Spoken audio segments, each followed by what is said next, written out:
ingreso acá en el 47, ya totalmente desvinculado de medicina, y me hago cargo a los pocos meses del curso de literatura castellana que había sido de Aurelio Miro Quesada, que acababa de ser electo decano de la facultad. Ese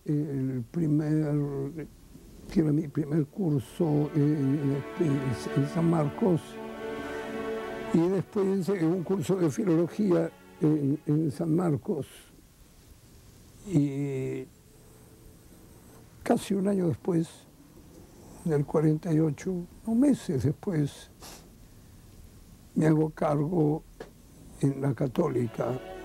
Mejor dicho, entro en contacto con la Católica y mi contacto real se produce a raíz de unos exámenes. En esa época la Católica todavía no tomaba exámenes por su cuenta, y yo formo parte del jurado de San Marcos que va a tomar examen, y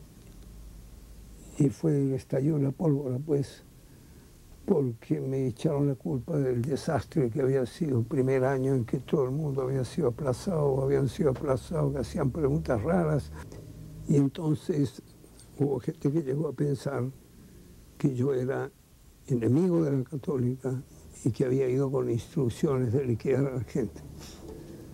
Así comienza mi vínculo.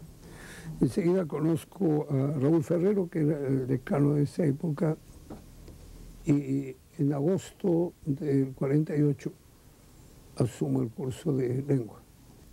Y fue la experiencia, tanto en una como en otra, fue muy rica de gentes, tanto de profesores como de San Marcos. En San Marcos fue el contacto inmediato con Porras, esa cosa extraordinaria que era Raúl Porras.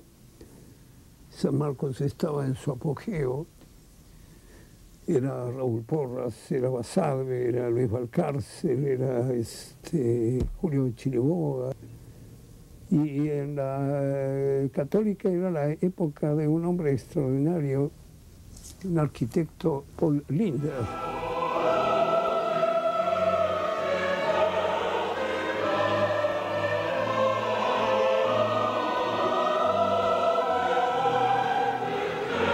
Yo llego al Perú, estado José Luis Bustamante y Rivero en el gobierno, y al poco tiempo viene la Revolución de Octubre.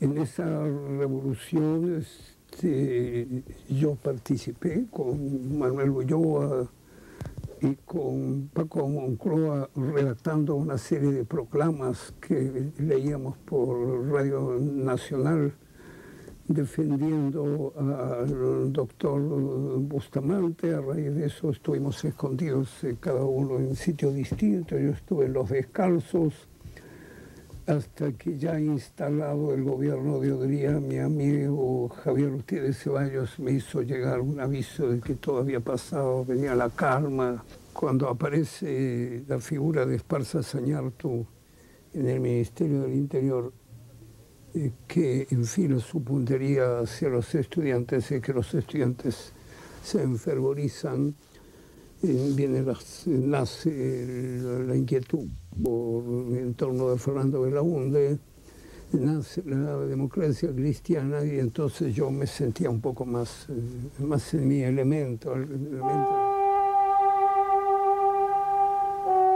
Yo fui uno de los... Estuve entre el grupo de los fundadores de la democracia cristiana, por allá por los años 51-52. Cuando se organiza la democracia cristiana, hay una actuación en el Teatro Segura, en la que hablamos varios. Yo soy uno de los oradores elegidos en mi calidad de profesor universitario.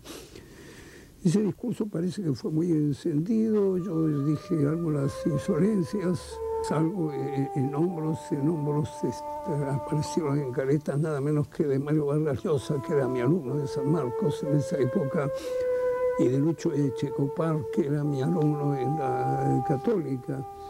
Eso tiene un corolario chistoso, en fin, curioso, y es que en la Asamblea General del partido, Carlos Rodríguez Pastor, amigo y colega mío de San Marcos, y yo resultamos elegidos como candidatos para diputados.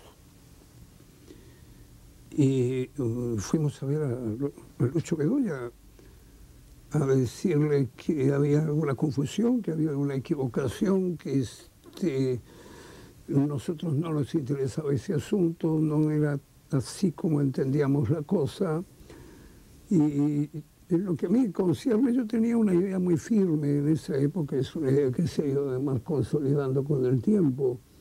Yo creía que si yo me dedicaba, como estaba haciéndolo y como pensaba continuar, a la vida universitaria, a la docencia, esa era mi contribución política, esa era mi labor política. Yo mantenía siempre firme la tesis que venía de los griegos, de que el primer objetivo de la política es la educación, y el segundo y el tercero, si me dedicaba a la educación, me dedicaba a la política.